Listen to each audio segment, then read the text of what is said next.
한국이 발칵 뒤집혔습니다. 단 48시간 만에 북한의 잠수함 27척이 통째로 사라졌기 때문입니다. 통신망도 위성도 모두 이상무! 도저히 원인을 찾지 못한 미 국방부는 혼란에 빠졌죠. 도대체 누가 이런 짓을 한 거지? 첫 번째 용의자는 중국, 그 다음은 러시아. 하지만 데이터의 방향은 엉뚱한 곳을 가리켰습니다. 바로 대한민국의 남해였죠. 믿을 수 없는 결과에 미국은 즉시 조사단을 파견했고 그들은 그곳에서 상상조차 못한 것을 목격하고 말았죠. 조사단의 충격적인 보고에 백악관은 경악했고 결국 트럼프는 주한미군에 대한 모든 발언을 주워 담고 말았습니다. 도대체 그들이 한국에서 본 것은 무엇이었을까요? 한국이 북한 잠수함 27척을 증발시켰습니다. 2025년 9월 15일 오후 2시. 보고관의 다급한 목소리에 국방부 분석실은 순간 고요해졌습니다. 안녕하세요. 저는 리처드 호킨스라고 합니다. 미 국방부에서 일한 지도 벌써 23년이 넘었네요. 무슨 말입니까? 증발이라니요? 제가 되물었을 때 분석관의 얼굴은 창백했습니다. 그의 손에 들린 태블릿이 미세하게 떨리고 있었죠. 48시간 동안 동해상의 북한 잠수함 27척이 모든 통신망에서 사라졌습니다. 레이더에도, 소나에도, 위성 추적에도 안 잡힙니다. 마치 바다 속으로 완전히 녹아버린 것처럼요. 저는 자리에서 벌떡 일어났습니다. 커피잔이 쏟아졌지만 신경 쓸 겨를도 없었죠. 그게 가능한 일입니까? 우리 제7함대 정찰 위성은 뭘 하고 있었습니까? 위성은 정상 작동했습니다. 그런데 잠수함들이 특정 해역에 진입하는 순간 신호가 뚝 끊겼어요. 27척이 동시에요. 분석실 메인 스크린에 동해 지도가 떠올랐습니다. 빨간 점들로 표시된 북한 잠수함들의 항적이 보였죠.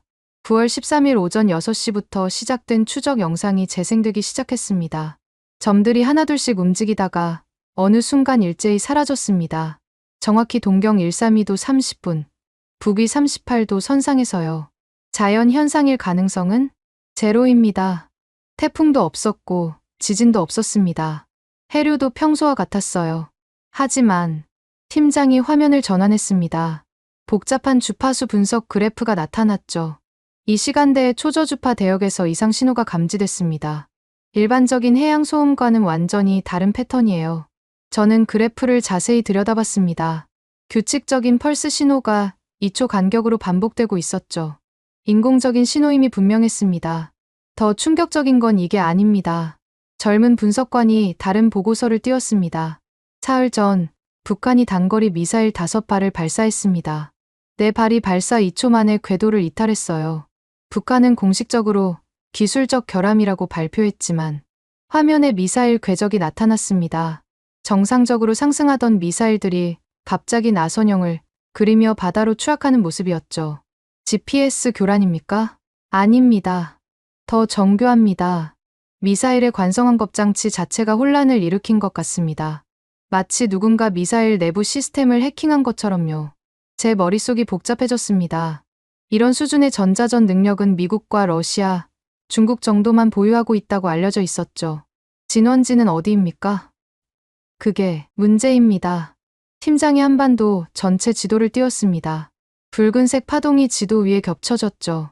신호의 진원지가 북한이 아닙니다. 한국 동해안, 정확히는 부산 해군작전 사령부 인근 해역입니다. 순간 분석실이 조용해졌습니다. 에어컨 소리만이 윙윙거렸죠. 한국이요? 제 목소리가 갈라졌습니다. 우리 동맹국 한국이 북한 잠수함을 무력화시켰다는 겁니까? 데이터는 그렇게 말하고 있습니다. 저는 의자에 털썩 앉았습니다. 이게 사실이라면 한국은 우리가 모르는 사이에 엄청난 군사 기술을 개발한 셈이었죠. 작년 을지 프리덤 실드 훈련을 기억하십니까? 노련한 분석관이 입을 열었습니다. 한국 해군이 새로운 음향 탐지 시스템을 시험한다고 했었죠. 우리는 그저 방어용 소나 정도로 생각했습니다. 그런데 지금 보니 그게 단순한 소나가 아니었던 것 같습니다.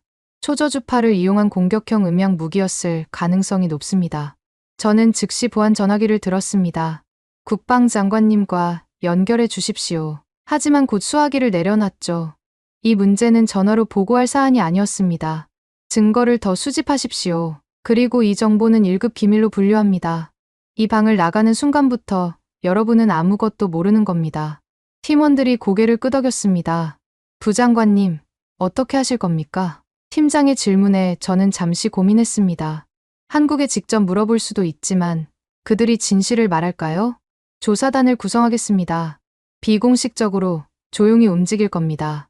명분은요? 한미 군사기술 협력 정례 회의로 하죠. 어차피 다음 달에 예정되어 있었으니까요. 저는 창밖을 바라봤습니다. 워싱턴의 하늘은 구름 한 점 없이 맑았죠. 하지만 제 마음은 폭풍 전야 같았습니다.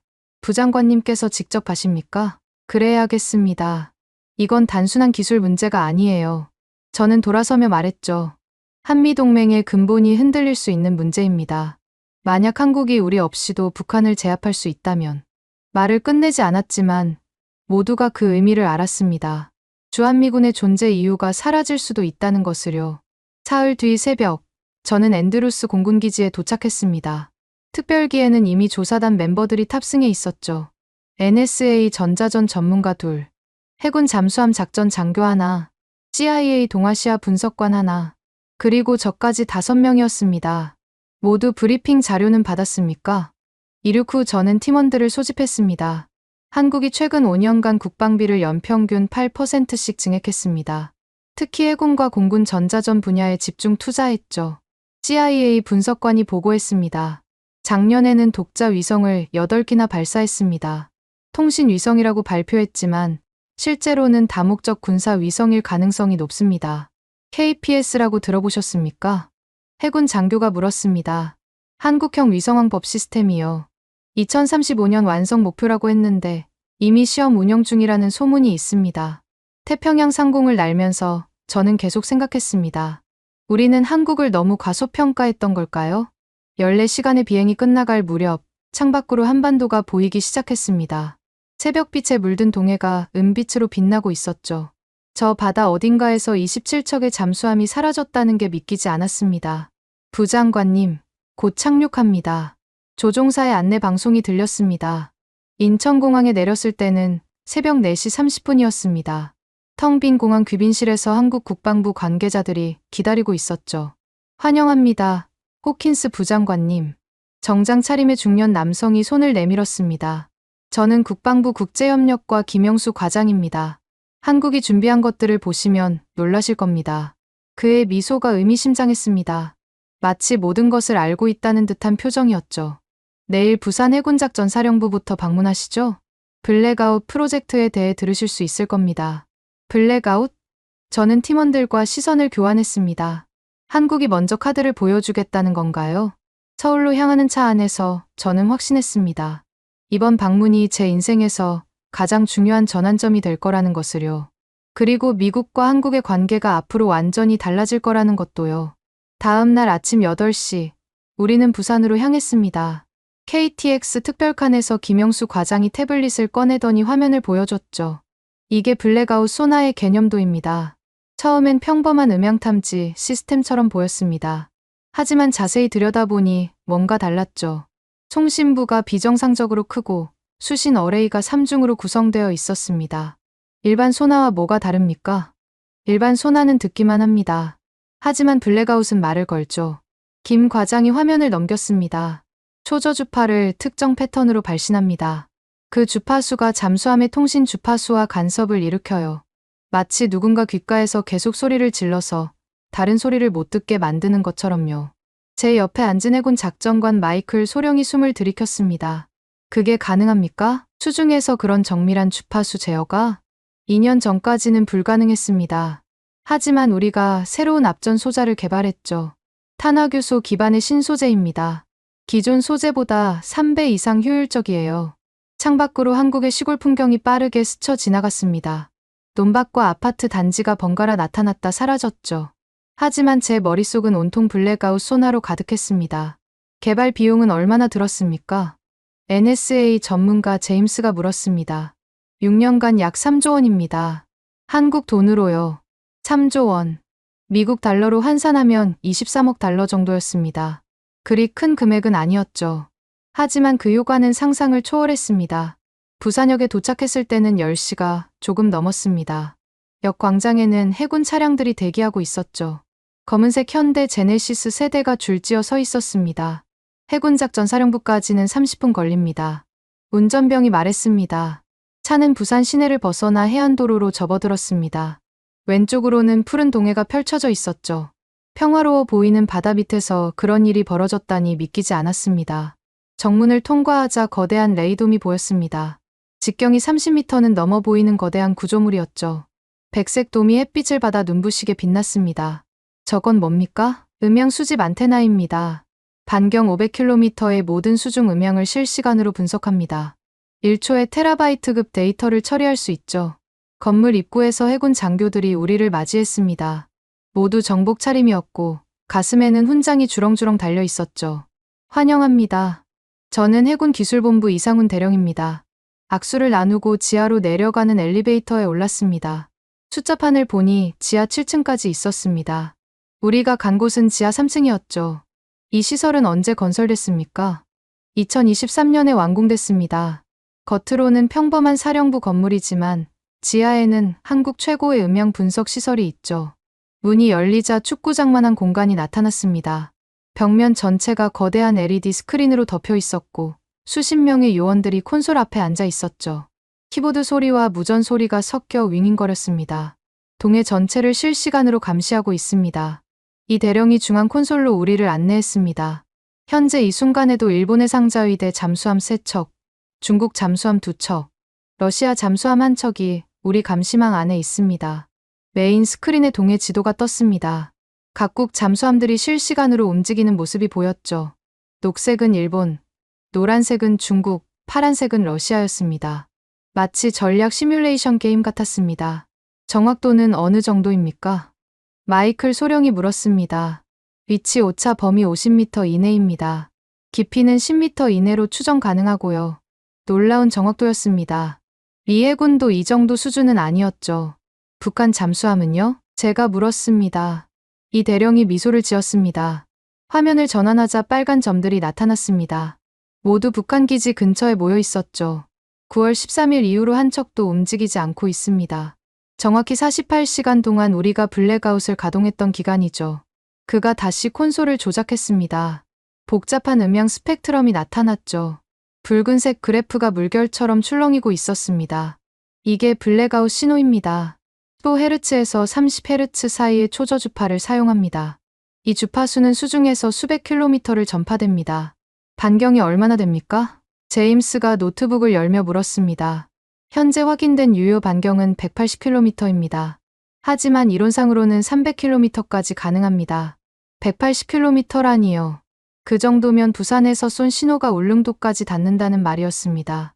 성공률은 97%입니다.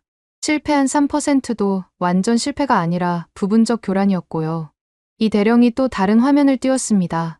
작전 기록이었죠. 이건 9월 13일 실제 작전 영상입니다. 재생 버튼을 누르자 타임스탬프가 흐르기 시작했습니다. 06시 00분 00초부터 시작된 영상에는 북한 잠수함들의 통신 신호가 깜빡이고 있었죠. 06시 10분, 블랙아웃 가동 시작. 갑자기 하나둘씩 신호가 끊어지기 시작했습니다. 마치 전구가 꺼지듯 하나씩 사라졌죠. 10분도 안 되어 모든 신호가 사라졌습니다. 여기 보십시오. 그가 특정 구간을 확대했습니다. 통신이 마비된 구간과 우리 블랙아웃 소나의 작동 구간이 95% 일치합니다. 나머지 5%는 북한이 스스로 통신을 차단한 구간이고요. 제 등골이 서늘해졌습니다. 이건 완벽한 무력화였습니다. 부작용은 없습니까? CIA 분석관 로버트가 물었습니다. 민간 선박이나 해양 생물에는 영향이 없나요? 주파수가 너무 낮아서 일반 선박 통신에는 영향이 없습니다. 해양 생물은 일부 고래들이 방향 감각을 잃을 수 있지만 일시적입니다. 이 대령이 보고서를 건넸습니다. 이건 한국해군작전사 기술실의 공식 보고서입니다. 국방부 장관 승인 도장이 찍혀 있죠. 보고서를 훑어보 놀라운 내용들이 더 있었습니다.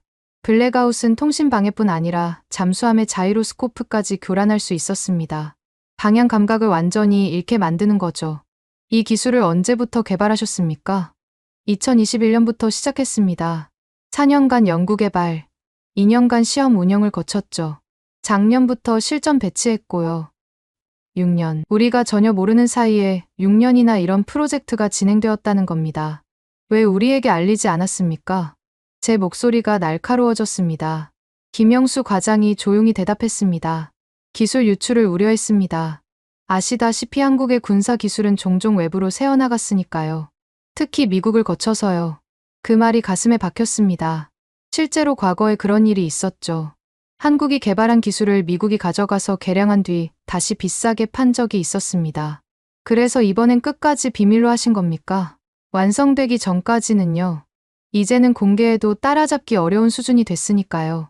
자신감이 묻어나는 대답이었습니다. 실전 사용 사례가 있습니까? 마이클 소령이 물었습니다. 작년 10월 북한 잠수함 한 척이 우리 영해를 침범했습니다. 울릉도 근처까지 왔죠. 블랙아웃을 10분간 가동했더니 스스로 물러갔습니다. 이 대령이 당시 영상을 보여줬습니다. 북한 잠수함이 갑자기 방향을 틀어 북쪽으로 도망치는 모습이 보였죠. 아마 아무것도 들리지 않아서 공포를 느꼈을 겁니다. 깊은 바다에서 갑자기 귀가 멀고 눈이 먼다고 상상해보세요. 상상만 해도 끔찍했습니다. 미사일은 어떻게 격추시킨 겁니까? 로버트가 물었습니다. 김 과장이 시계를 봤습니다. 점심 먹고 대전으로 가시면 알게 될 겁니다. 제로데이 레이더가 기다리고 있으니까요. 제로데이, 또 무슨 비밀 무기가 있다는 말입니까? 점심은 해군 장교 식당에서 먹었습니다. 된장찌개와 제육볶음이 나왔죠. 하지만 음식 맛을 느낄 겨를이 없었습니다. 부장관님, 괜찮으십니까? 제임스가 물었습니다. 솔직히 충격입니다. 한국이 이 정도 기술력을 갖췄다니. 저도 그렇습니다. 이건 우리 예상을 완전히 뛰어넘었어요. NSA도 전혀 파악하지 못했던 프로젝트입니다. 식사를 마치고 대전으로 출발했습니다. 고속도로를 달리는 동안 차 안은 조용했습니다. 모두가 각자의 생각에 빠져 있었죠. 창밖으로 한국의 산업단지들이 스쳐 지나갔습니다. 삼성, LG, SK 같은 대기업 공장들이 끝없이 이어졌죠. 이 나라가 이렇게 강해졌다니요. 머릿속은 온통 블랙아웃 소나로 가득했습니다. 만약 한국이 이 기술을 더 발전시킨다면 미국 잠수함도 무력화시킬 수 있을까요? 불안감이 스멀스멀 올라왔습니다. 동맹국이 너무 강해지는 것도 문제가 될 수 있다는 생각이 처음으로 들었죠. 대전에 도착했습니다. 김 과장의 목소리에 정신을 차렸습니다. 차창 밖으로 거대한 안테나들이 하늘을 향해 솟아 있는 것이 보였습니다. 수십 개의 파라볼라 안테나가 모든 방향을 향하고 있었죠. 전파 시험장이었습니다. 제로데이 레이더라. 제가 중얼거렸습니다. 또 어떤 놀라움을 준비하고 계신 겁니까? 김 과장이 의미심장하게 웃었습니다. 블랙아웃이 바다를 지배한다면 제로데이는 하늘을 지배합니다. 그리고 이 두 개를 합치면 그는 말을 멈추고 시험장 건물을 가리켰습니다. 직접 보시는 게 좋을 것 같습니다. 차에서 내리면서 저는 확신했습니다. 한국은 더 이상 우리의 보호가 필요한 나라가 아니라는 것을요. 그리고 그 사실이 저를 매우 불안하게 만들었습니다. 대전 전파 시험장 정문을 통과하자 경비가 삼엄했습니다. 곳곳에 무장한 공군 헌병들이 서 있었고 모든 출입구마다 생체 인식 스캐너가 설치되어 있었죠. 휴대폰과 전자기기는 모두 여기에 맡겨주십시오. 입구에서 보안요원이 말했습니다. 전파 간섭 때문에 어차피 작동하지 않을 겁니다. 그리고 보안상 문제도 있고요. 우리는 모든 전자기기를 제출했습니다. 대신 특수 제작된 차폐 헤드셋을 받았죠. 강한 전파에 노출될 수 있으니 착용하시기 바랍니다. 메인 건물로 들어가자 거대한 통제실이 나타났습니다. 부산 해군사령부보다 더 큰 규모였죠. 벽면 가득 모니터들이 빼곡히 들어차 있었고 수십 명의 기술자들이 분주히 움직이고 있었습니다. 환영합니다. 저는 공군 전파연구소 박준영 중령입니다. 젊은 장교가 우리를 맞았습니다. 나이는 40대 초반으로 보였지만 눈빛이 날카로웠죠. 제로데이 레이더에 대해 설명드리겠습니다. 그가 중앙 스크린을 가리켰습니다. 복잡한 도면이 나타났죠. 기존 레이더는 전파를 쏘고 반사파를 받습니다. 하지만 제로데이는 다릅니다. 상대방의 전파를 흡수하고 변조해서 되돌려 보냅니다. 제임스가 손을 들었습니다. 그게 어떻게 가능합니까? A사 기술을 극한까지 발전시켰습니다. 능동 전자주사 배열 안테나를 3,600개 모듈로 구성했죠. 각 모듈이 독립적으로 주파수를 조절할 수 있습니다. 박중령이 다른 화면을 띄웠습니다. 안테나 모듈이 벌집처럼 배열된 모습이었죠. 이 모듈들이 실시간으로 적 레이더 신호를 분석합니다. 0.01초 안에 주파수를 파악하고 0.03초 안에 간섭 신호를 생성합니다. 그럼 상대방 레이더에는 어떻게 보입니까? 마이클 소령이 물었습니다. 아무것도 안 보입니다. 아니, 정확히는 엉뚱한 곳에 표적이 나타났다가 사라집니다. 마치 유령을 보는 것처럼요. 박중령이 시뮬레이션을 실행했습니다. 레이더 화면에 항공기가 나타났다가 갑자기 3개로 분열되었습니다. 그러더니 하나씩 사라지고 전혀 다른 위치에 다시 나타났죠. 이게 제로 데이 효과입니다. 적은 진짜 표적이 어디 있는지 알 수 없게 됩니다. 실제로 작동하는 걸 볼 수 있습니까? 제가 물었습니다. 박중령이 잠시 망설이더니 고개를 끄덕였습니다. 특별히 준비했습니다. 지금부터 보실 것은 1급 비밀입니다. 그가 콘솔을 조작하자 야외 카메라 영상이 떴습니다. 시험장 한가운데 거대한 안테나 어레이가 보였죠. 축구장 절반 크기는 되어 보였습니다. 10분 후 북한이 정기 레이더 스캔을 시작합니다. 매일 오후 3시 정각에 하죠. 오늘은 그들의 레이더를 좀 혼란시켜 볼 겁니다. 통제실에 긴장감이 흘렀습니다. 모든 기술자들이 자리에 앉아 모니터를 주시했죠. 제로 데이 시스템 가동. 박중령이 명령했습니다. 출력 50%, 주파수 대역 X밴드, 간섭 모드 알파. 거대한 안테나가 천천히 북쪽을 향해 돌아갔습니다. 미세한 진동음이 들렸죠. 바닥이 약간 떨리는 것 같았습니다. 북한 레이더 신호 포착. 한 요원이 보고했습니다. 개성 공군기지에서 발신. 주파수 9.8GHz. 메인 스크린에 전파 스펙트럼이 나타났습니다. 푸른색 파형이 일정하게 들어오고 있었죠. 간섭 신호 발사. 순간 붉은색 파형이 푸른색과 겹쳤습니다. 두 신호가 충돌하면서 이상한 패턴을 만들어냈죠. 효과 확인 중. 다른 모니터에 북한 레이더 화면이 나타났습니다. 어떻게 해킹한 건지 모르겠지만 실시간으로 그들의 화면을 보고 있었죠. 갑자기 북한 레이더 화면이 깜빡이기 시작했습니다. 표적들이 나타났다 사라지기를 반복했죠. 혼란 시작됐습니다. 박중령이 만족스럽게 웃었습니다. 지금 북한 레이더는 우리 상공에 전투기 편대가 있다고 표시하고 있을 겁니다. 실제로는 아무것도 없는데요.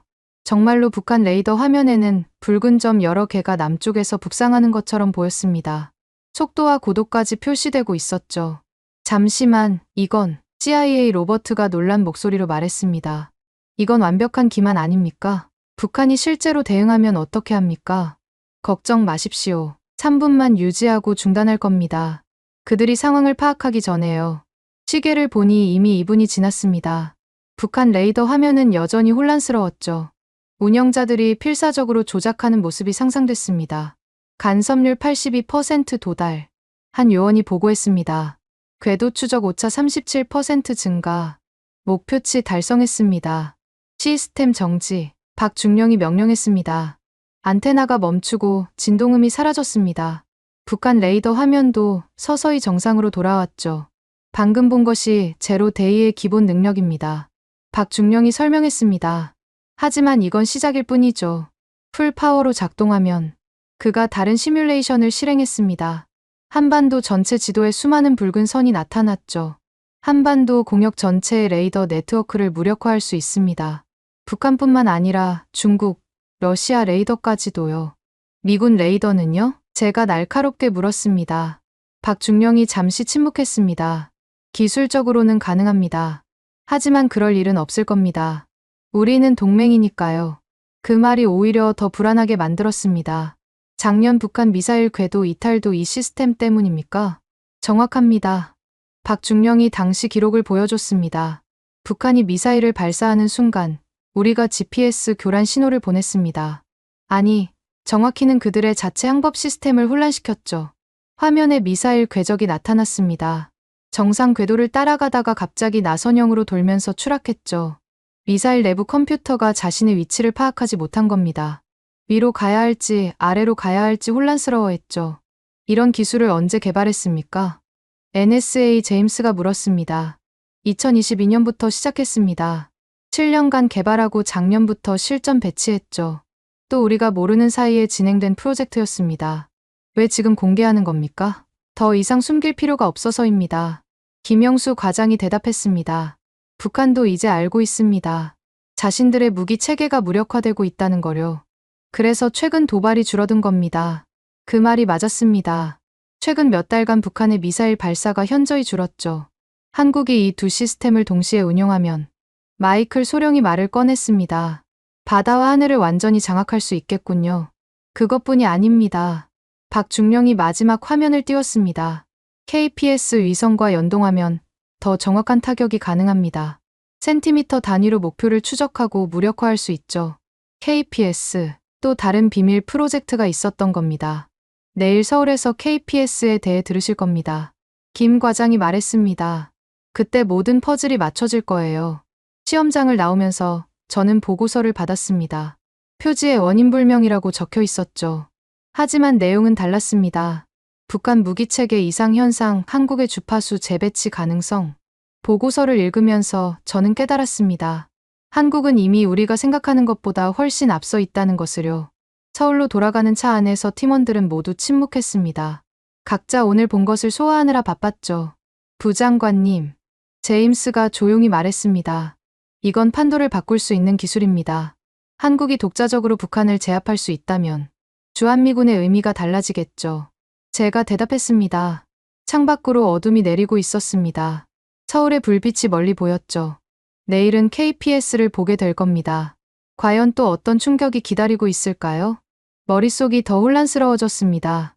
한국은 도대체 얼마나 많은 비밀을 숨기고 있는 걸까요? 다음 날 아침 9시, 우리는 서울 대덕연구단지에 있는 한국항공우주연구원에 도착했습니다. 건물 입구에 칼이라는 큰 글자가 새겨져 있었죠. 유리로 된 현대식 건물이 아침 햇살을 받아 빛나고 있었습니다. 한국의 NASA라고 생각하시면 됩니다. 김영수 과장이 설명했습니다. 규모는 작지만 기술력은 결코 뒤지지 않죠. 특히 위성 분야에서는 세계 톱10 안에 들어갑니다. 로비에는 누리호, 로켓 모형이 전시되어 있었습니다. 높이가 10m는 넘어 보이는 거대한 모형이었죠. 옆에는 한국이 발사한 역대 위성들의 모형도 진열되어 있었습니다. 저희가 자체 개발한 발사체입니다. 안내를 맡은 젊은 연구원이 자랑스럽게 말했습니다. 이제 한국도 원할 때 언제든 위성을 쏠 수 있습니다. 작년에만 8기를 발사했죠. 엘리베이터를 타고 지하로 내려갔습니다. 지하 5층에 있는 통제센터였죠. 보안 검색대를 통과하는 데만 5분이 걸렸습니다. 문이 열리자 영화에서나 봤을 법한 광경이 펼쳐졌습니다. 원형 극장처럼 생긴 거대한 공간. 중앙에는 지구본 홀로그램이 떠 있었고 그 주위를 수십 개의 콘솔이 둘러싸고 있었죠. 천장은 돔 형태로 되어 있었는데 거기에도 별자리처럼 위성들의 위치가 표시되어 있었습니다. KPS 통제센터에 오신 것을 환영합니다. 백발의 노신사가 우리를 맞이했습니다. 흰 가운을 입고 있었고 가슴에는 여러 개의 배지가 달려 있었죠. 저는 위성항법개발팀 최성우 박사입니다. 15년째 이 프로젝트를 이끌고 있죠. MIT에서 박사학위를 받고 NASA에서 10년간 일하다가 돌아왔습니다. 최 박사가 손짓하자 홀로그램이 확대되었습니다. 한반도 상공에 8개의 위성이 궤도를 그리며 돌고 있었죠. 각 위성에서 나오는 신호가 레이저처럼 지상을 향하고 있었습니다. 이게 KPS입니다. K의 Positioning System. 한국형 위성항법 시스템이죠. GPS와 뭐가 다릅니까? 로버트가 물었습니다. 모든 것이 다릅니다. 최 박사가 콘솔을 조작했습니다. 화면이 분할되어 GPS와 KPS를 비교하기 시작했죠. 첫째, 정밀도가 다릅니다. GPS의 민간용 정밀도는 5m입니다.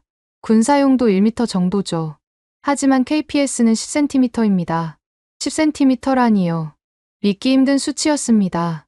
그게 어떻게 가능합니까? 제임스가 노트북을 열며 물었습니다. 이중 주파수 보정 시스템을 개발했습니다. 그리고 한국만의 특별한 기술이 하나 더 있죠. 최 박사가 복잡한 도면을 띄웠습니다. 양자 암호화 시계를 탑재했습니다. 원자 시계보다 1000배 더 정확합니다. 시간 오차가 줄어들면 위치 정확도가 기하급수적으로 올라갑니다. 그가 시뮬레이션을 실행했습니다. 위성에서 지상으로 신호가 내려오는 모습이 보였죠. 붉은색 선이 대기층을 지나면서 구부러졌다가 다시 펴졌습니다. 한국 전역에 300개의 지상 기준국을 설치했습니다. 이 기준국들이 초당 1000번씩 신호를 보정합니다. 인공지능이 대기 상태를 실시간 분석해서 오차를 예측하죠. 그럼 GPS보다 정확하다는 겁니까? 마이클 소령이 물었습니다. 한반도 상공에서는 30% 더 정확합니다. 동아시아 전역에서는 20% 더 정확하고요. 최 박사가 비교 데이터를 보여줬습니다. 같은 위치에서 GPS와 KPS의 오차를 비교한 그래프였죠. KPS가 압도적으로 정확했습니다. 이 시스템이 군사적으로 어떻게 활용됩니까? 제가 핵심을 물었습니다. 최 박사가 잠시 망설이더니 심호흡을 했습니다. 모든 것을 바꿉니다. 전쟁의 개념 자체를요. 그가 다른 화면을 띄웠습니다. 한반도 지도 위에 수만 개의 점들이 나타났죠. 이건 실시간 추적 화면입니다. KPS 신호를 받는 모든 물체가 표시됩니다. 점들이 움직이기 시작했습니다. 자동차, 선박, 항공기, 심지어 드론까지 모든 것이 실시간으로 추적되고 있었죠. 북한 지역은요? 북한은 KPS를 사용하지 않습니다. 하지만 최 박사가 화면을 확대했습니다. 북한 지역이 크게 보였죠. 그들이 사용하는 중국 베이더우나 러시아 글로나스 신호를 분석할 수 있습니다. 그리고 그 신호의 간섭을 일으킬 수도 있죠. 순간 통제실이 조용해졌습니다. 에어컨 소리만이 희미하게 들렸죠. 간섭이라니요? 정확히 말하면 신호 오염입니다. 스푸핑이라고도 하죠. 최 박사가 설명을 이어갔습니다. 우리 위성이 비슷한 주파수로 가짜 신호를 보냅니다. 암호화는 다르지만 수신기는 진짜와 가짜를 구분할 수 없죠. 더 강한 신호를 진짜로 인식하게 됩니다. 그가 실제 데이터를 보여줬습니다. 9월 13일의 기록이었죠. 이날 북한 미사일이 궤도를 이탈한 진짜 이유입니다. 화면에 미사일 궤적이 나타났습니다. 처음엔 정상적이었지만 KPS 간섭 신호가 시작되자 갑자기 흔들리기 시작했죠. 발사 1.3초 후 간섭 시작, 1.8초 후 궤도 이탈 시작, 2.1초 후 완전 이탈. 세밀한 타임라인이 표시되었습니다. 미사일 유도 시스템이 자신의 위치를 잘못 계산한 겁니다. 실제로는 동쪽인데 서쪽이라고 판단했죠. 고도도 착각했고요. 이건 전자전이 아니라 정보전이군요. CIA 로버트가 감탄했습니다. 상대방의 눈과 귀를 속이는 거니까요. 맞습니다. 그리고 이건 시작에 불과합니다. 최 박사가 마지막 화면을 띄웠습니다. 복잡한 네트워크 다이어그램이었죠. 세 개의 큰 원이 서로 연결되어 있었습니다. KPS는 블랙아웃 소나, 제로데이 레이더와 연동됩니다. 우리는 이걸 트라이앵글 시스템이라고 부르죠. 세 시스템이 하나로 연결되는 애니메이션이 재생되었습니다. 블랙아웃이 잠수함 위치를 파악하면 KPS가 정확한 좌표를 제공합니다. 오차 10cm 이내로요. 제로데이가 항공기를 탐지하면 KPS가 실시간 추적을 합니다. 초당 100번씩 위치를 업데이트하면서요. 완벽한 통합 방어 시스템이군요. 제가 말했습니다. 아니, 공격 시스템이기도 합니다. 최 박사의 표정이 진지해졌습니다. 안경을 벗고 렌즈를 닦으면서 말했죠. 필요하다면 북한의 모든 유도 무기를 무력화할 수 있습니다. GPS를 쓰든, 베이더우를 쓰든, 글로나스를 쓰든 상관없이요.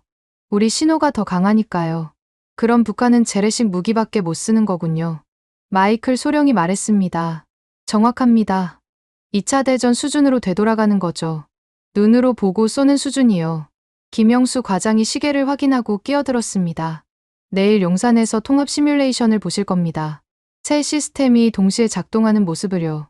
실제 전투 상황을 가정한 시나리오로 진행됩니다. 한국이 독립적으로 방어가 가능한지 보여주신다는 겁니까? 제가 직설적으로 물었습니다. 그렇습니다. 김 과장의 대답이 단호했습니다. 주한미군 없이도 한국이 스스로를 지킬 수 있다는 걸 증명할 겁니다. 아니, 더 효율적으로 방어할 수 있다는 걸 보여드리죠. 그 말에 제 심장이 빠르게 뛰기 시작했습니다. 이건 단순한 기술 시연이 아니었죠. 한미동맹의 미래를 결정할 수 있는 중대한 순간이었습니다. 부장관님께서 직접 확인하시고 워싱턴에 보고하시면 됩니다. 최 박사가 말했습니다. 한국은 이제 혼자서도 충분합니다. 아니, 어떤 면에서는 더 강합니다. 항우연을 나오면서 저는 팀원들의 표정을 살폈습니다. 모두 충격에 빠진 듯했죠. 제임스는 계속 노트북에 뭔가를 적고 있었고 로버트는 전화 통화를 하고 있었습니다. 이건 예상을 완전히 뛰어넘었습니다. 제임스가 차에 오르며 말했습니다. NSA도 이런 수준은 예측하지 못했어요. 양자 암호화 시계라니. 우리도 아직 실험 단계인데요. 차는 한강을 따라 달리기 시작했습니다. 창밖으로 서울의 스카이라인이 보였죠. 고층 빌딩들이 햇빛을 받아 반짝이고 있었습니다. 이제 어떻게 해야 합니까? 마이클 소령이 물었습니다. 워싱턴은 이 사실을 받아들일 준비가 되어 있지 않을 겁니다. 저는 대답하지 못했습니다. 그의 말이 맞았으니까요. 한국은 더 이상 보호받는 나라가 아니었습니다. 오히려 우리와 대등한, 아니 어떤 면에서는 우리보다 앞선 나라가 되어 있었죠. 내일이 중요한 날이 될 것 같습니다. 제가 중얼거렸습니다. 김 과장이 백미러로 저를 보며 말했습니다. 한미 관계의 새로운 장이 열릴 겁니다. 동맹 이점형 시대라고 할까요? 준비되셨습니까? 저는 침묵했습니다. 솔직히 준비가 되어 있지 않았으니까요. 하지만 선택의 여지는 없었습니다. 현실을 직시하고 받아들여야 했죠. 한국은 이미 우리의 예상을 훨씬 뛰어넘어 있었고 내일 그 증명을 보게 될 테니까요. 다음 날 오전 10시 우리는 용산 전투지휘센터에 도착했습니다. 정문에서부터 분위기가 달랐죠. 중무장한 경비병들이 곳곳에 배치되어 있었고 장갑차 2대가 입구를 지키고 있었습니다. 오늘은 특별한 날입니다. 김영수 과장이 말했습니다. 한국합동참모본부가 미국 조사단을 위해 특별 시뮬레이션을 준비했습니다. 대통령께서도 직접 관심을 갖고 계시죠. 건물 지하로 내려가는 길이 미로 같았습니다. 3번의 보안 검색을 거쳤고 생체 인식을 5번이나 했죠. 마지막 문에는 전투지휘 센터라는 표지판이 붙어 있었습니다. 문이 열리자 숨이 막혔습니다. 농구장 2개를 합친 것보다 큰 공간. 정면 벽 전체가 거대한 LED 스크린으로 덮여 있었고 그 앞에는 계단식으로 100여 개의 콘솔이 배치되어 있었습니다. 천장에는 한반도 전체를 보여주는 홀로그램 지도가 떠 있었죠. 미국 조사단을 환영합니다. 한국군 대장이 우리를 맞이했습니다. 가슴에는 별 4개가 반짝이고 있었죠. 저는 합참의장 박진수 대장입니다. 오늘 보실 것은 한국군의 미래입니다. 그가 중앙연단으로 우리를 안내했습니다. VIP 관람석이었죠. 의자에 앉아 개인 모니터가 올라왔습니다. 시뮬레이션 시나리오를 설명드리겠습니다. 젊은 소령이 브리핑을 시작했습니다. 가상 상황은 이렇습니다. 주한미군이 완전 철수한 상태. 북한이 전면 공격을 시작. 중국과 러시아는 중립 유지. 메인 스크린에 시나리오가 표시되었습니다. 북한군 투입 전력. 지상군 120만, 전차 4,500대, 야포 13,000문, 잠수함 70척, 전투기 550대, 탄도미사일 200기. 엄청난 전력이었습니다. 한국군만으로 막을 수 있을까요? 한국군 대응 전력. 지상군 50만, 전차 2,400대, 야포 5,900문. 하지만 소령이 잠시 멈췄습니다. 트라이앵글 시스템이 있습니다. KPS, 블랙아웃 소나, 제로 데이 레이더가 하나로 연결되는 모습이 나타났죠. 시뮬레이션을 시작하겠습니다. 박 대장이 명령했습니다. 전 부대 전투 준비. 갑자기 센터 전체가 살아났습니다. 수백 명의 요원들이 일제히 움직이기 시작했죠. 키보드 소리와 무전 소리가 뒤섞였습니다. 메인 스크린에 한반도 전체가 나타났습니다. 북한군이 붉은색으로, 한국군이 파란색으로 표시되었죠. D-Day, 04시 00분. 북한군 기습 공격 시작. 붉은 점들이 휴전선을 넘기 시작했습니다. 동시에 미사일 궤적이 하늘을 가로질렀죠. KPS 시스템 가동. 첫 번째 대응이 시작되었습니다. 북한 미사일들이 갑자기 궤도를 이탈하기 시작했죠. 200발 중 194발이 엉뚱한 곳으로 떨어졌습니다. 미사일 무력화율 97%, 한 요원이 보고했습니다. 블랙아웃 소나 작동.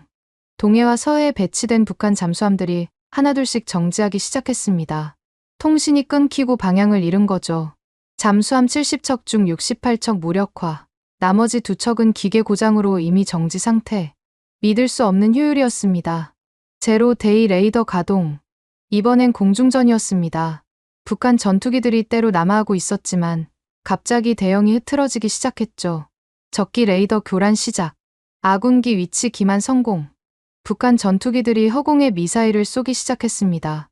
존재하지 않는 표적을 향해서요. 적 공대공 미사일 320발 중 318발 허탄. 제 옆에 앉은 제임스가 숨을 들이켰습니다. 이건 일방적인 학살이군요. 정말 그랬습니다. 북한군은 싸우기도 전에 무력화되고 있었죠. 지상전 시작. 이제 전차와 포병의 차례였습니다. 북한군이 남진하고 있었지만 KPS가 그들의 위치를 실시간으로 추적했습니다. 적 전차 4,500대 위치 확인. 정밀 타격 시작. 한국군 포병과 미사일이 정확히 목표를 타격했습니다. 오차는 10cm. 전차 포탑을 정확히 맞췄죠. 시뮬레이션은 계속되었습니다. 시간이 흐를수록 전황은 더욱 일방적이 되었죠. 현재 시각 D+6시간. 북한군 전투력 손실 72%, 한국군 손실 4%. 믿기 힘든 숫자였습니다. 반응 시간 체크. 박 대장이 명령했습니다. 화면에 타임라인이 나타났습니다. 적 공격 탐지부터 대응까지 평균 1.4초. 기존 시스템 대비 80% 단축. 1.4초. 인간이 눈을 한번 깜빡이는 시간이었죠. D+24시간. 시뮬레이션 종료. 최종 결과가 화면에 떴습니다. 한국군 단독 방어 성공률 96.2%, 북한군 전투력 손실 89%, 서울 방어선 유지 성공. 센터가 조용해졌습니다. 모두가 결과를 소화하느라 바빴죠. 이게 가능한 이유는 간단합니다. 박 대장이 설명했습니다. 정보의 비대칭입니다. 우리는 적의 모든 움직임을 알지만 적은 우리를 전혀 모릅니다. 그가 화면을 가리켰습니다. KPS가 위치를 추적하고 블랙아웃이 통신을 차단하고 제로데이가 센서를 교란합니다. 적은 눈 멀고 귀 먹고 입 막힌 상태가 되는 거죠. 이건 전쟁이 아니라 처형이군요. 마이클 소령이 중얼거렸습니다. 맞습니다. 박 대장이 고개를 끄덕였습니다. 현대전은 정보전입니다. 총알보다 데이터가 더 중요하죠. 그가 우리에게 문서를 건넸습니다. 합동참모본부 공식 시뮬레이션 보고서입니다. 국방부 장관과 대통령의 서명이 있죠. 보고서를 펼쳐보니 더 상세한 데이터가 있었습니다. 주파수 간섭률 0%, 시스템 동기화율 99%, 데이터 전송 지연 0.003초, 완벽에 가까운 수치들이었습니다. 질문이 있으십니까? 박 대장이 물었습니다. 저는 손을 들었습니다. 만약 중국이나 러시아가 개입한다면요? 그것도 시뮬레이션 했습니다. 그가 다른 데이터를 보여줬습니다.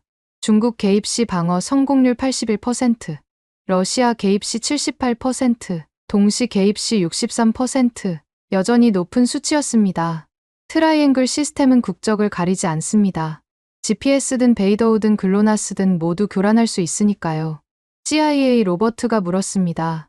미국 시스템도 교란할 수 있다는 말입니까? 박 대장이 잠시 침묵했습니다. 기술적으로는 가능합니다. 하지만 그럴 일은 없을 겁니다. 우리는 동맹이니까요. 하지만 그 기술적 가능성이 모든 것을 바꿨습니다. 한국은 이제 누구의 도움도 필요 없었습니다. 오히려 다른 나라들이 한국의 기술을 필요로 할 것 같았죠. 이 시뮬레이션 결과를 워싱턴에 보고하셔도 됩니다. 김영수 과장이 말했습니다. 한국은 이제 스스로를 지킬 수 있습니다. 주한미군 주둔은 한국을 위해서가 아니라 미국을 위해서 필요한 겁니다. 그 말이 가슴에 박혔습니다. 사실이었으니까요. 센터를 나오면서 저는 확신했습니다. 이 보고서를 받아든 워싱턴은 충격에 빠질 거라고요. 부장관님, 제임스가 조용히 말했습니다.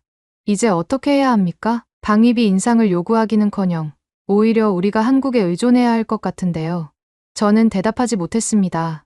차에 올라타면서 마지막으로 센터 건물을 돌아봤습니다. 평범해 보이는 콘크리트 건물.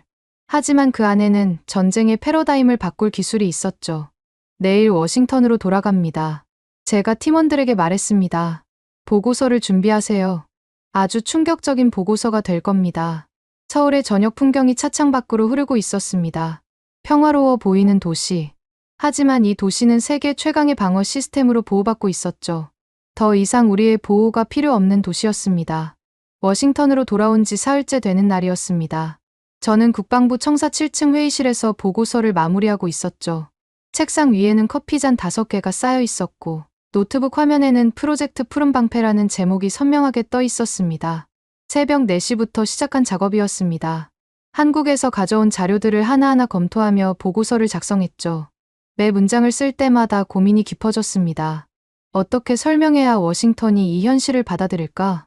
창밖으로 워싱턴의 아침이 밝아오고 있었습니다. 링컨 기념관이 멀리 보였죠. 그 위대한 대통령도 이런 순간을 경험했을까요? 동맹의 개념이 근본적으로 바뀌는 순간을요. 부장관님, 국방장관님이 오셨습니다. 비서의 노크 소리에 고개를 들었습니다. 벽시계는 오후 3시를 가리키고 있었죠. 마크 에스퍼 국방장관이 들어왔습니다. 그의 표정은 평소보다 훨씬 진지했죠. 손에는 제가 어제 보낸 예비 보고서가 들려 있었습니다. 호킨스, 대통령도 보고를 기다리고 있네. 한국에서 본 것이 그렇게 충격적이었나? 저는 노트북을 돌려 화면을 보여드렸습니다. 충격을 넘어서 패러다임 전환이 필요한 수준입니다. 장관님, 앉으시고 들어보십시오. 장관이 의자에 앉았습니다. 저는 발표를 시작했죠. 한국은 세 가지 핵심 시스템을 보유하고 있습니다. KPS 위성항법, 블랙아웃 소나, 제로데이 레이더. 이 세 개를 합친 트라이앵글 시스템은 저는 잠시 숨을 고르고 말을 이었습니다. 솔직히 말씀드리면 일부 영역에서는 우리 시스템보다 우수합니다. 장관의 눈썹이 올라갔습니다. 구체적으로 설명해 주게. 저는 비교 데이터를 띄웠습니다. 방어 효율성 비교입니다. 한국 트라이앵글 시스템 92%, 미국 서태평양 기지 방어 시스템 84%. 장관이 숫자를 뚫어지게 쳐다봤습니다. 그의 손가락이 테이블을 두드리기 시작했죠. 평소 그가 충격받았을 때 보이는 버릇이었습니다. 이게 가능한가? 우리가 수조 달러를 투자한 시스템보다 효율적이라고? 지역 특화 시스템의 강점입니다. 한반도라는 제한된 공간에 최적화되어 있죠. 우리처럼 전 세계를 커버할 필요가 없으니까요. 저는 다음 화면으로 넘어갔습니다. 더 중요한 건 이겁니다. 한국군 단독 방어 시뮬레이션 결과 성공률 96.2%, 주한미군 없이도 북한의 전면 공격을 막을 수 있다는 뜻입니다. 장관이 의자에 깊숙이 기대앉았습니다. 한동안 아무 말도 하지 않았죠. 실내가 너무 조용해서 에어컨 소리가 크게 들렸습니다. 그럼 우리가 지금까지 해온 방위비 인상 요구는 무의미해졌습니다. 제가 단호하게 말했습니다. 한국은 더 이상 우리의 보호가 필요 없습니다. 오히려 우리가 그들의 기술을 필요로 하는 상황이 됐죠. 장관이 일어나서 창밖을 바라봤습니다. 펜타곤 너머로 포토맥 강이 흐르고 있었죠. 그의 어깨가 무거워 보였습니다. 70년이야. 호킨스, 70년간 우리가 그들을 지켜왔어. 알고 있습니다. 그런데 이제 그들이 우리 없이도 된다고? 그 이상입니다. 그들의 기술 일부는 우리보다 앞서 있습니다. 장관이 돌아봤습니다.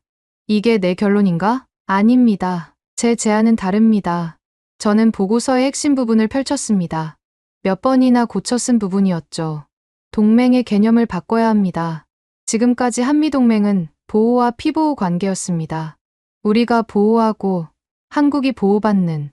저는 새로운 도표를 보여줬습니다. 하지만 이제는 상호 의존 관계가 되어야 합니다. 우리는 한국의 기술을 필요로 하고 한국은 우리의 글로벌 네트워크를 필요로 합니다. 구체적으로 한국의 트라이앵글 시스템을 태평양 전체로 확대하는 겁니다. 우리가 인프라를 제공하고 한국이 기술을 제공하는 거죠. 일종의 기술 동맹입니다. 장관이 다시 의자에 앉았습니다. 흥미로운 제안이네. 하지만 의회는 어떻게 설득할 건가? 그들은 여전히 한국을 우리가 지켜주는 나라로 생각하고 있어. 그래서 준비한 게 있습니다. 저는 시뮬레이션 영상을 재생했습니다. 팀원들과 밤새 만든 자료였죠. 이건 한국 시스템을 하와이와 괌에 적용했을 때의 시뮬레이션입니다. 중국 미사일 방어 효율이 40% 향상됩니다. 숫자가 화면에 떴습니다. 만약 일본까지 확대한다면 동아시아 전체를 하나의 방어망으로 묶을 수 있습니다. 중국과 러시아의 위협을 효과적으로 차단할 수 있죠. 실제 사례도 있습니다. 제가 덧붙였습니다. 한국이 북한 미사일을 무력화시킨 건 이미 확인했습니다. 같은 기술로 중국이나 러시아 미사일도 막을 수 있다는 뜻이죠. 장관이 턱을 쓸었습니다. 비용은?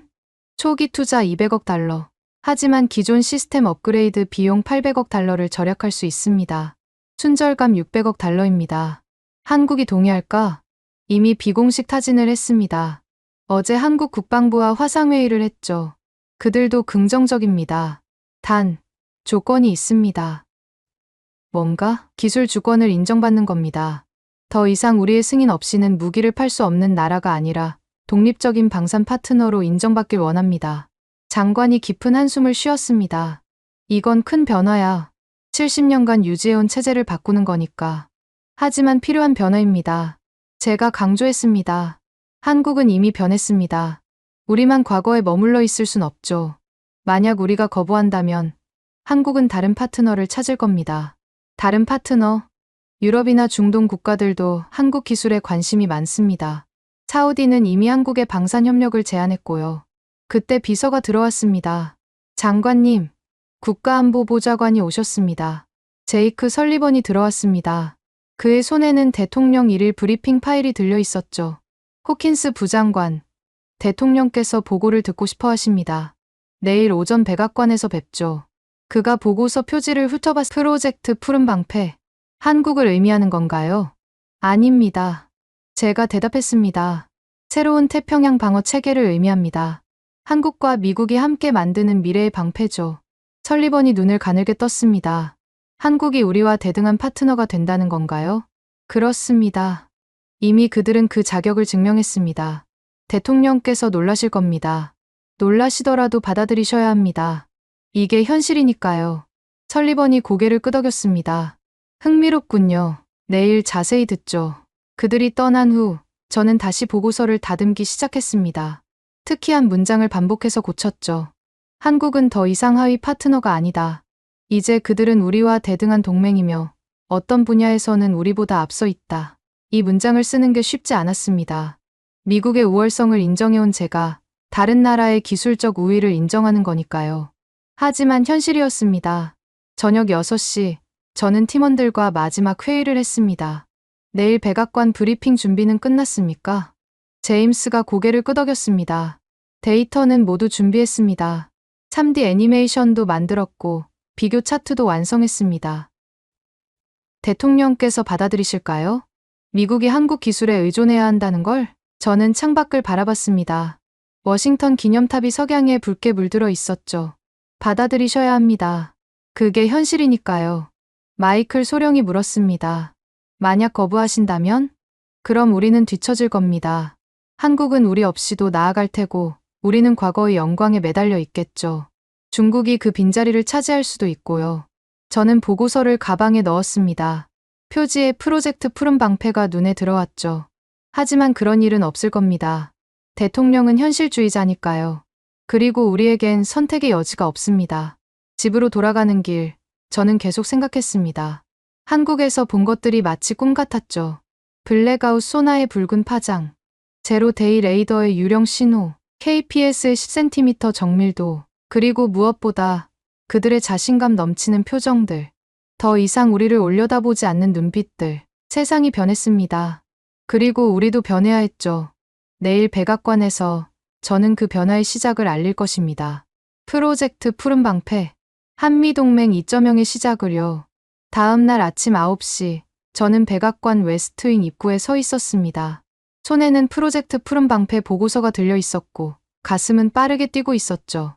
23년 경력 중 가장 중요한 브리핑이 될 거라는 예감이 들었습니다. 보안 검색을 마치고 지하로 내려갔습니다. 백악관 상황실로 가는 길은 생각보다 길었죠.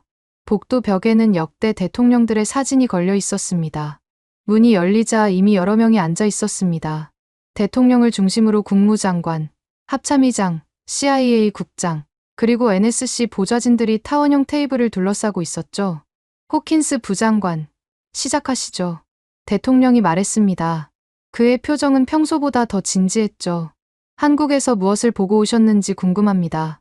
특히 주한미군 철수를 재검토해야 한다는 보고를 받았는데요. 저는 노트북을 열고 화면을 메인 스크린에 연결했습니다. 대통령님, 먼저 이 데이터를 보십시오. 첫 번째 슬라이드가 떴습니다. 한국의 트라이앵글 시스템 개요였죠. 한국은 3가지 핵심 방어 시스템을 완성했습니다. 각각의 성능을 보여드리겠습니다. 저는 클리커를 들고 다음 화면으로 넘어갔습니다. 첫째, KPS 위성항법 시스템. 정밀도 플러스 마이너스 10cm입니다. 대통령이 눈썹을 올렸습니다. 10cm요? 우리 군사용 GPS도 1m인데. 맞습니다. 한국이 우리보다 10배 정확한 시스템을 만들었습니다. 양자 암호화 시계를 사용한 결과입니다. CIA 국장이 끼어들었습니다. 그게 실제로 작동합니까? 네, 실제 작동을 확인했습니다. 저는 동영상을 재생했습니다. 한국에서 찍어온 실제 시연 영상이었죠. 이건 부산 해군기지에서 발사한 드론입니다. KPS로 유도되고 있죠. 목표물은 직경 20cm 원입니다. 화면에서 드론이 정확히 원의 중심에 착륙했습니다. 오차는 3cm였죠. 이런 정밀도면 북한의 모든 군사시설을 정확히 타격할 수 있습니다. 다음 슬라이드로 넘어갔습니다.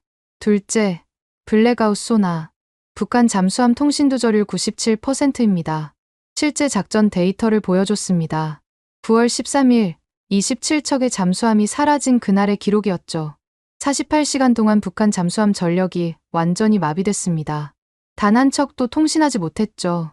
국무장관이 물었습니다. 그럼 북한 해군은 사실상 무력화된 겁니까? 잠수함 전력은 그렇습니다. 수상함은 다른 방법으로 대응 가능하고요. 세 번째 시스템을 설명했습니다. 마지막으로 제로 데이 레이더. 적 레이더를 완전히 교란할 수 있습니다. 대전 시험장에서 찍은 영상을 보여줬습니다. 북한 레이더가 혼란에 빠지는 장면이었죠. 이 세 시스템이 결합되면 저는 핵심 슬라이드를 띄웠습니다. 시스템 동기화율 99%, 한국군 단독 방어 성공률 96.2%입니다. 대통령이 의자에 기대 앉았습니다. 손가락으로 테이블을 두드리며 생각에 잠겼죠. 믿기 힘든 수치군요. 정말 한국이 혼자서도 북한을 막을 수 있다는 겁니까? 그 이상입니다. 저는 시뮬레이션 결과를 보여줬습니다. 중국이 개입해도 80% 이상 방어 가능합니다. 러시아가 개입해도 비슷한 수준이고요. 합참의장이 끼어들었습니다. 그럼 주한미군이 필요 없다는 말입니까? 아닙니다.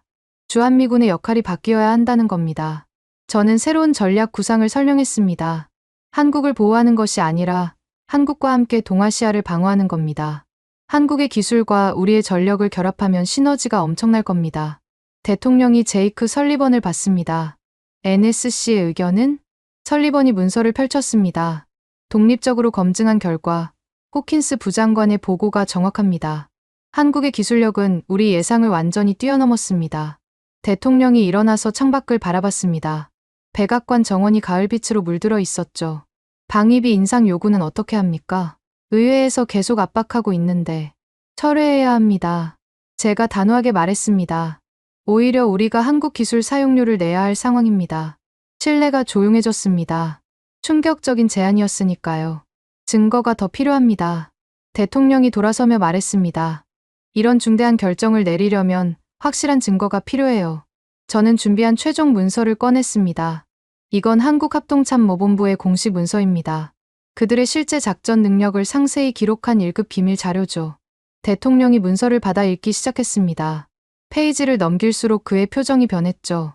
이 숫자들이 모두 사실입니까? 네, 제가 직접 확인했습니다. NSA와 CIA도 독립적으로 검증했고요. CIA 국장이 고개를 끄덕였습니다. 우리 요원들도 같은 결론에 도달했습니다. 한국은 이미 자주국방을 달성했습니다. 대통령이 깊은 한숨을 쉬었습니다. 70년이야. 70년간 우리가 그들을 지켜왔는데 이제는 함께 지켜야 할 때입니다. 제가 말했습니다. 한국은 더 이상 보호받는 나라가 아니라 동등한 파트너입니다. 대통령이 펜을 들었습니다. 그리고 준비된 문서에 서명하기 시작했죠. 백악관 공식 브리핑 문서입니다. 설리번이 설명했습니다. 주한미군 방위비 인상 요구 전면 철회, 주한미군 철수 계획 무기한 보류, 한미 기술동맹 체결 추진. 대통령의 펜이 문서 위를 움직였습니다. 역사적인 순간이었죠.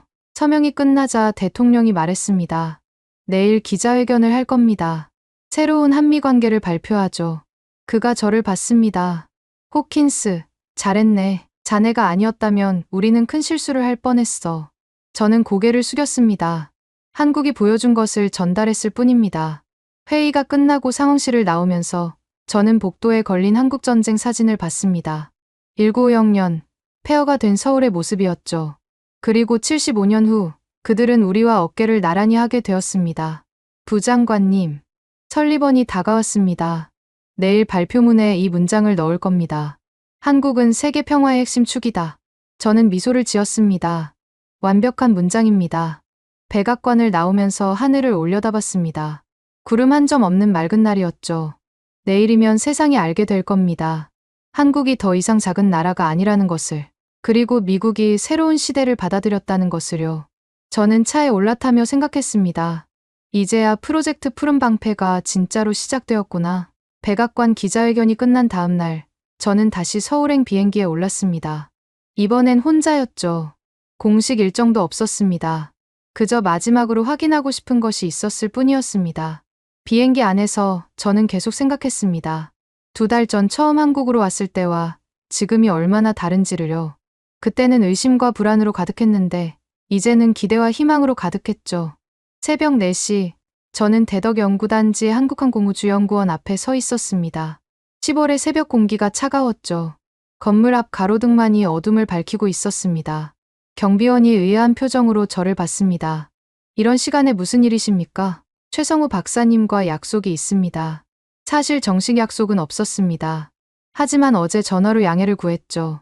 새벽에 KPS 관제소를 다시 보고 싶다고. 아니, 정확히는 한국의 새벽을 보고 싶다고. 최 박사가 로비로 나왔습니다. 새벽인데도 말끔한 정장 차림이었죠. 마치 저를 기다리고 있었던 것처럼요. 못 주무셨나 봅니다. 워싱턴에서 발표를 받습니다. 역사적인 순간이었죠. 저도 잠이 오지 않았습니다. 우리는 엘리베이터를 타고 옥상으로 올라갔습니다. 지하 관제소가 아니라 옥상이었죠. 왜 옥상입니까? 직접 보시는 게 좋을 것 같아서요. 데이터로 보는 것과 눈으로 보는 것은 다르니까요. 엘리베이터가 올라가는 동안 최 박사가 말했습니다.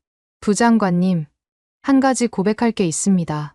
뭡니까? 사실 우리도 두려웠습니다. 미국 없이 정말 할 수 있을까 하고요. 하지만 해보니까 되더군요. 옥상 문이 열리자 차가운 새벽 공기가 폐를 가득 채웠습니다. 서울의 불빛이 지평선 너머까지 펼쳐져 있었고 동쪽 하늘이 서서히 밝아오고 있었죠. 남산타워가 멀리서 빛나고 있었고 한강의 다리들이 불빛으로 장식되어 있었습니다. 저걸 보십시오. 최 박사가 하늘을 가리켰습니다. 처음엔 아무것도 보이지 않았습니다. 하지만 눈이 어둠에 적응되자 희미한 빛들이 보이기 시작했죠. 별처럼 보였지만 별이 아니었습니다. 규칙적으로 움직이는 인공의 빛이었죠. KPS 위성들입니다. 8개의 수호천사라고 부르죠. 8개의 점이 일정한 간격으로 움직이고 있었습니다. 한반도 상공을 지키는 보이지 않는 방패였죠.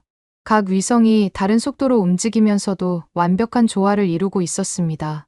저 위성들이 지금도 신호를 보내고 있습니까? 네, 초당 100만 개의 신호를 보냅니다. 한반도 전체를 센티미터 단위로 스캔하고 있죠. 지금 이 순간에도 3,800만 개의 좌표가 실시간으로 업데이트되고 있습니다. 최 박사가 태블릿을 꺼냈습니다.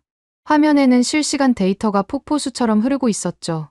이 순간에도 북한의 모든 군사 움직임이 추적되고 있습니다. 미사일 발사대, 전차, 잠수함, 모든 것이요. 심지어 개성공단 근처를 지나가는 군용 트럭까지도요. 화면에서 붉은 점들이 움직이고 있었습니다. 북한군의 위치였죠. 새벽 훈련을 하고 있는 것 같았습니다.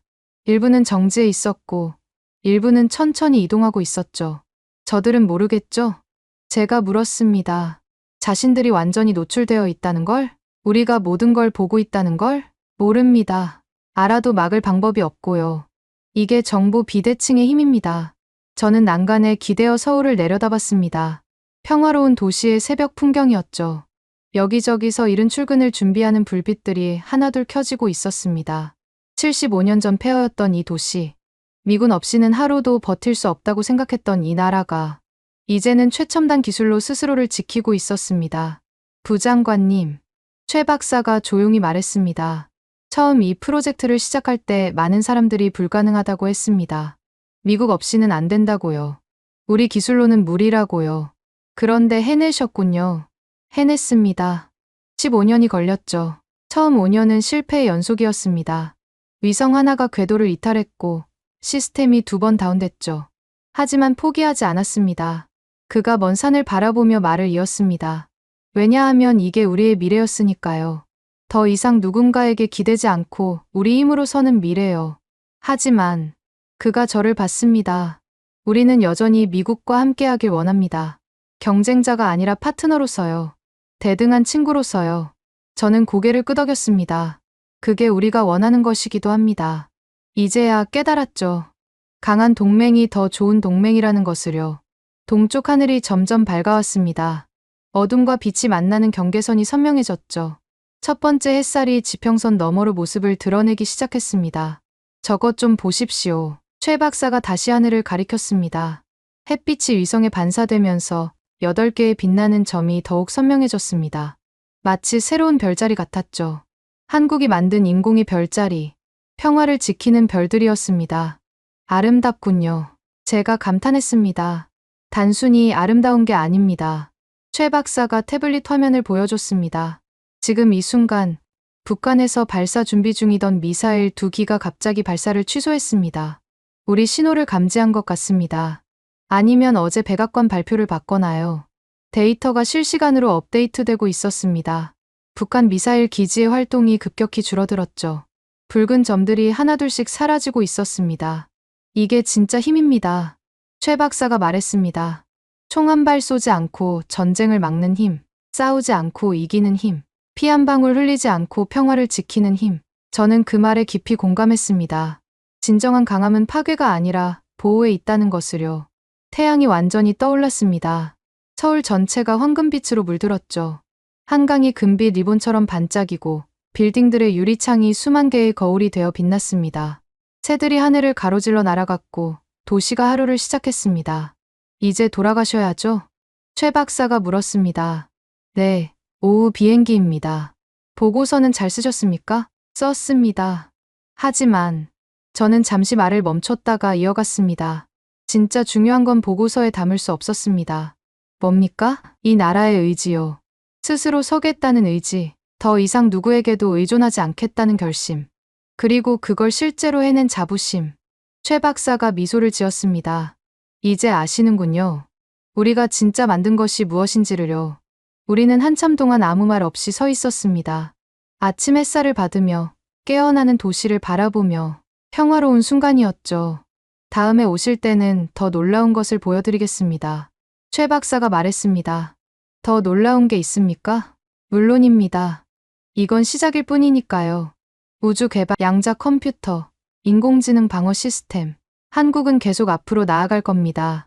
공항으로 가는 길, 저는 차창 밖을 보며 생각했습니다. 2달 전 처음 서울에 왔을 때 저는 의심으로 가득했습니다. 한국이 정말 우리 모르게 뭔가를 숨기고 있을까? 그들이 과연 혼자 설 수 있을까? 이제 답을 알았습니다. 네, 그들은 숨기고 있었습니다. 하지만 그건 배신이 아니라 자립을 위한 준비였죠. 네, 그들은 혼자 설 수 있습니다. 아니, 이미 서 있었습니다. 인천공항 출국장에서 저는 뉴스를 확인했습니다. 한미기술동맹 체결합에 동맹 이점용 시대 개막. 한국, 세계 평화의 핵심 축으로 전 세계 언론이 이 소식을 다루고 있었습니다. 비행기가 이륙하면서 저는 마지막으로 한반도를 내려다봤습니다. 구름 사이로 보이는 작은 반도. 하지만 그 작은 땅이 이제는 세계 평화의 열쇠가 되었죠. 태평양 상공을 날면서 저는 확신했습니다. 우리가 올바른 선택을 했다고, 과거의 틀을 깨고 미래로 나아갔다고, 그리고 이것이 끝이 아니라 시작이라고. 프로젝트 푸른방패는 이제 막 시작되었습니다. 한국과 미국이 함께 만들어갈 새로운 평화의 시대가요. 저는 눈을 감고 생각했습니다. 2달 전 북한 잠수함 27척이 사라졌다는 보고를 받았을 때, 그때의 충격과 의심이 이제는 존경과 감동으로 바뀌었다는 것을. 한국은 우리가 생각했던 그 나라가 아니었습니다. 그들은 훨씬 더 강하고 훨씬 더 준비되어 있었죠. 그리고 이제 우리는 그들과 함께 새로운 역사를 쓰게 되었습니다. 한미동맹 2.0의 역사를요. 한국을 응원하신다면, 한국 최고, 한국은 아직 멀었다면, 한국 분발, 여러분들의 소중한 의견을 댓글로 적어주시면 감사드리겠습니다.